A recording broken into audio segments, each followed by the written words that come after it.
Oke, kita lanjut ke nomor 20. Memasyarakatkan Pancasila dan pendidikan Pancasila di lingkungan sekolah merupakan upaya untuk A. Membangun sikap kompetitif bagi kaum terpelajar, B. Mewujudkan masyarakat sadar hukum, C. Mengembangkan sikap demokrasi yang beradab, atau D. Menjadikan warga negara yang cerdas dan berkarakter dalam menjunjung tinggi nilai kemanusiaan. Jawaban yang paling tepat adalah yang D, yaitu menjadikan warga negara yang cerdas dan berkarakter dalam menjunjung tinggi nilai kemanusiaan. Oke, saya rasa ini cukup jelas ya teman-teman. Kita lanjut ke nomor 21. Fenomena generasi muda yang mengalami kepudaran terhadap jiwa nasionalisme disebabkan karena apakah A. Orientasi nasionalisme adalah sikap dan perbuatan, atau B. Labeling yang menjadi stigma bagi generasi muda, C. Ukuran nasionalisme dipahami hanya sebatas perjuangan secara fisik, D. Kurangnya daya juang terhadap tantangan perubahan zaman, atau yang E. Kurangnya sosok heroism bagi kaum muda. Jawaban yang paling tepat adalah yang C. Ukuran nasionalisme dipahami hanya sebatas perjuangan secara fisik. Padahal perjuangan nasionalisme itu juga non-fisik teman-teman ya, bukan hanya fisik. Lanjut ke nomor 22. Pancasila mampu menjadi pilar sekaligus filter bagi perkembangan negara. Pada era saat ini, sikap yang sesuai dengan Pancasila terhadap arus perkembangan globalisasi adalah apakah A. Menjalin komunikasi terbuka terhadap negara asing untuk kepentingan negara, atau B. Berkiprah di luar negeri demi memajukan negara Indonesia, C. Menolak penjaminan HAM karena sering terjadi pelanggaran, D. Berpartisipasi dalam mempengaruhi kebijakan sesuai prinsip humanity, atau yang E. Memanfaatkan teknologi untuk membangun martabat bangsa. Kira-kira yang mana ya teman-teman? Jadi jawaban yang paling tepat adalah option E. Karena sikap cerminan masyarakat yang harus dihadirkan dalam perkembangan globalisasi ini adalah menggunakan segala perkembangan teknologi informasi dan arus globalisasi demi membangun martabat bangsa. Jadi jawaban nomor 22 adalah, kita lanjut ke nomor 23. Saat ini terdapat kasus pelecehan, perampokan, dan tindak kekerasan lain yang sangat merugikan banyak orang. Kurangnya kesadaran berbangsa dan bernegara merupakan salah satu penyebabnya. Kasus-kasus tersebut mencerminkan belum terrealisasinya Pancasila sebagai A. Ideologi negara, B. Pandangan hidup bangsa, C. Kepribadian negara, D. Cita-cita negara, atau E. Dasar negara. Nah teman-teman, kalau teman-teman menemukan pertanyaan seperti ini, maka yang harus dilakukan adalah memahami makna dari setiap option tersebut. Apa sih maknanya Pancasila sebagai ideologi negara itu? Apa sih maknanya Pancasila sebagai pandangan hidup bangsa itu? Dan seterusnya.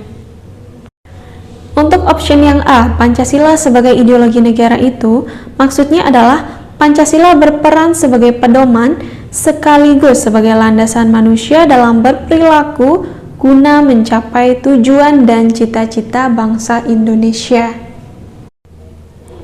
Adapun maksud dari Pancasila sebagai pandangan hidup bangsa itu adalah kristalisasi pengalaman-pengalaman hidup yang telah membentuk sikap, watak, perilaku, tata nilai, moral, etika, serta sebagai petunjuk arah semua kegiatan atau aktivitas hidup dan kehidupan di segala bidang.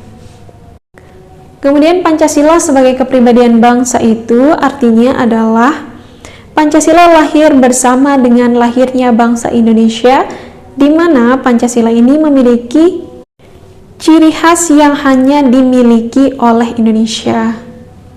Kemudian Pancasila sebagai cita-cita bangsa atau cita-cita negara, maksudnya adalah Pancasila dijadikan sebagai cita-cita dan tujuan yang hendak dicapai bangsa Indonesia, yaitu suatu masyarakat yang Pancasilais. Dan Pancasila sebagai dasar negara itu maknanya adalah Pancasila menjadi dasar dan pedoman dalam mengatur pemerintahan atau penyelenggaraan negara. Nah, berdasarkan penjelasan saya tadi, teman-teman tentu sudah dapat mengambil kesimpulan. Yang mana kira-kira jawaban yang paling tepat untuk nomor 23 ini? Jawaban yang paling tepat adalah yang A, ideologi negara. Karena jika manusia Indonesia itu berpedoman pada Pancasila, tentu tidak akan terjadi penyimpangan-penyimpangan seperti pelecehan, perampokan, dan tindak kekerasan lain. Oke, saya rasa ini cukup jelas ya teman-teman ya. Kita lanjut ke nomor 24 dan seterusnya.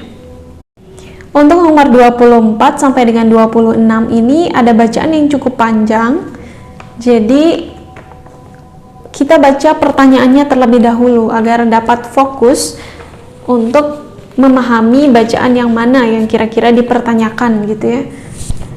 Nomor 24, masalah yang dibicarakan dalam paragraf pertama pada teks di atas ialah, kita lihat paragraf pertama. Akhir-akhir ini sering didengar ucapan pejabat yang mengatakan bahwa perlunya pengembangan sumber daya manusia dan sumber daya manusia itu adalah aset nasional. Oke, sebenarnya teman-teman, kalau teman-teman menemukan sebuah paragraf kemudian yang ditanyakan itu adalah masalah utamanya, itu tentu dipertanyakan juga gagasan utama ya, atau inti pokok dari paragraf tersebut. Nah, caranya adalah lihat kalimat paling akhir dari paragraf tersebut. Kalau kalimat paling akhir dari paragraf itu tidak ditemukan kata sambung kesimpulan, misalnya seperti dengan demikian, oleh karena itu, jadi, dan lain-lain. Nah, kalau tidak ditemukan, maka permasalahannya ada dalam kalimat pertama atau ide pokoknya ada dalam kalimat pertama dari paragraf tersebut. Jadi kita hanya perlu membaca kalimat pertamanya saja. Dari sana kita sudah dapat mengambil kesimpulan apa sih permasalahan yang dibicarakan dalam paragraf pertama itu. Jawabannya adalah yang C, yaitu sumber daya manusia merupakan aset perusahaan. Oke, kita baca paragraf ketiga ya. Kita mulai bacanya dari tak heran ya. Tak heran jika pada suatu ketika tiba-tiba pegawai yang sudah dibina dan dilatih itu pindah ke perusahaan lain. Maka perusahaan yang bersangkutan merasa kehilangan, malah merasa hak miliknya dirampas atau dibajak oleh orang lain. Dari sinilah timbul istilah yang populer, yaitu pembajakan personal perbankan oleh bank yang baru tumbuh. Nah, dari dua kalimat tadi, teman-teman tentu sudah bisa mengambil kesimpulan bahwa pegawai dalam suatu perusahaan merupakan apakah A, milik perusahaan itu, B, pegawai yang boleh dibajak oleh perusahaan lain, C, pegawai yang perlu dibina, dilatih, dan ditingkatkan kualitasnya, D, pegawai yang bukan miliknya, atau E, milik pegawainya. Jawaban yang paling tepat adalah yang A, bahwa pegawai dalam suatu perusahaan merupakan milik perusahaan itu. Kita lanjut ke pertanyaan nomor 26. Makna kata neraca pada paragraf pertama dalam wacana di atas, di bawah ini semuanya salah, kecuali. Dari pertanyaannya ini kita memahami bahwa berarti option-option di bawah ini semuanya salah, tapi ada satu yang paling tepat. Nah, sekarang kita lihat yang A, timbangan, yang B, daftar yang menunjukkan posisi harta, utang, dan modal, yang C, pertimbangan politik dan kekuatan, D, piranti untuk menimbang, ataukah yang E, ukuran doa. Nah, jadi kira-kira yang mana jawaban yang paling tepat teman-teman yang sesuai dengan paragraf pertama tersebut? Jawaban yang paling tepat adalah yang B, daftar yang menunjukkan posisi harta, hutang, dan modal. Karena penggunaan kata neraca pada paragraf pertama itu mempunyai pengertian yang terdapat pada prinsip akuntansi. Oke, kita lanjut ke nomor 27. Di bawah ini yang termasuk kalimat majemuk setara atau sejajar adalah, nah jadi rumus dari kalimat majemuk setara atau sejajar ini adalah ada subjek, predikat, keterangan, ditambah konjungsi atau kata sambung, kemudian ditambah subjek, predikat, keterangan. Jadi teman-teman, kalimat majemuk setara ini adalah kalimat yang memiliki dua klausa yang sejajar atau sederajat. Kalimat ini biasanya dihubungkan dengan konjungsi berupa dan, lalu, kemudian, tetapi, atau, bahkan, dan lain-lain. Contohnya, misalnya klausa 1, ayah membaca. Klausa 2, ibu menonton televisi. Jadi, kalau dihubungkan kedua klausa tersebut, maka bunyinya adalah ayah membaca sedangkan ibu menonton televisi. Nah, itu dia contoh kalimat majemuk setara atau sejajar. Sekarang kita lihat option A, aku akan gila jika engkau meninggalkanku. Ini bukan kalimat majemuk setara atau sejajar. Karena di sini dia menggambarkan sebab akibat ya. Aku akan gila jika engkau meninggalkanku. Kemudian yang B, karena marah ia membanting kursi di depan mertuanya. Ini juga bukan termasuk ke dalam kalimat majemuk setara atau sejajar. Yang C, ibu sedang mencuci baju sedangkan ayah sedang mencuci motor. Nah, ini dia kalimat majemuk setara atau sejajar. Terdapat dua klausal kemudian dihubungkan dengan kata sedangkan. Jadi untuk nomor 27 jawaban yang paling tepat adalah yang C. Untuk option D dan E sudah tentu bukan termasuk kalimat majemuk setara atau sejajar. Oke teman-teman, semoga dapat dipahami ya. Kita lanjut ke nomor 28. Di sini bacaannya cukup panjang, kita langsung baca pertanyaannya. Kalimat yang tidak efektif dalam teks di atas adalah kalimat. Oke teman-teman, jadi yang ditanyakan di sini adalah kalimat yang tidak efektif. Perlu diketahui bahwa kalimat efektif itu punya beberapa ciri-ciri. Ciri-ciri yang pertama, dia memiliki minimal subjek dan predikat. Minimal satu subjek dan satu predikat. Kemudian ciri-ciri yang kedua adalah tanda baca, ejaan, dan kesejajaran bentuk harus tepat sesuai PUEBI.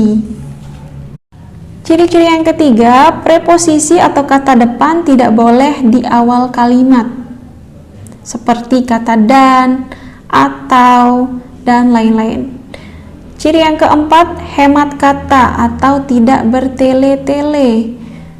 Ciri yang kelima, tidak ambigu atau penyampaian informasinya itu harus logis, harus jelas. Sekarang kita lihat option A, kalimat pertama. Kita lihat kalimat pertama. Globalisasi menjadi tantangan untuk semua aspek kehidupan termasuk kebudayaan. Nah, ini sudah efektif karena sudah jelas dan tidak bertele-tele. Kemudian option B, kalimat yang kedua. Era global menuntut kesiapan kita untuk siap berubah, menyesuaikan perubahan zaman, dan mampu mengambil setiap kesempatan. Nah, kalimat yang kedua ini juga sudah efektif, teman-teman ya. Kita lihat option C, kalimat nomor 5. Kita lihat sekarang kalimat nomor 5. Perlu dipikirkan agar kebudayaan kita tetap dapat mencerminkan kepribadian bangsa. Nah, ini juga sudah efektif. Kita lihat option D, kalimat nomor 8. Orang akan merasa bangga ketika dapat meniru gaya berpakaian orang barat dan menganggap budayanya ketinggalan zaman. Nah, yang kalimat nomor 8 juga sudah efektif. Sisa option E, yaitu kalimat nomor 10. Oleh karena itu, harus meneliti apakah berbagai budaya yang masuk tersebut bersifat positif atau negatif. Nah, kalimat nomor 10 ini dia termasuk ke dalam kalimat yang tidak efektif. Kenapa? Karena kalimat 10 atau kalimat nomor 10 merupakan kalimat yang tidak mempunyai subjek. Agar menjadi efektif, maka kalimat tersebut dapat diperbaiki menjadi oleh karena itu kita harus, jadi ada tambahan subjek kita di sana agar memperjelas siapa sebenarnya yang harus meneliti ini. Seperti itu teman-teman. Bisa ya teman-teman ya? Jadi yang benar nomor 28 ini adalah E. Ya, jadi untuk nomor terakhir ini sekarang, nomor 29. Nomor 29 pertanyaannya adalah yang termasuk kalimat tunggal. Oke, jadi kalimat tunggal itu dia harus terdiri dari satu subjek, satu predikat, satu objek plus keterangan. Tidak ada kata sambung di sini ya. Jadi ada subjek, predikat, objek, keterangan. Kita lihat option A. Aku dan dia telah berpisah tanpa pesan terakhir. Kalimat ini kira-kira termasuk ke dalam kalimat tunggal atau bukan, teman-teman? Bukan ya, karena di sini ada dua subjek, aku dan dia. Coret, kita eliminasi langsung. Kemudian yang B, dia tidak berangkat sekolah karena sakit. Apakah ini termasuk kalimat tunggal? Tidak, karena di sana ada kata karena sebagai penghubungnya ya. Kemudian yang C, aku berangkat sekolah menggunakan sepeda motor. Apakah ini termasuk kalimat tunggal, teman-teman? Iya, termasuk karena di sana ada satu subjek, satu predikat, ada objek dan ada keterangannya.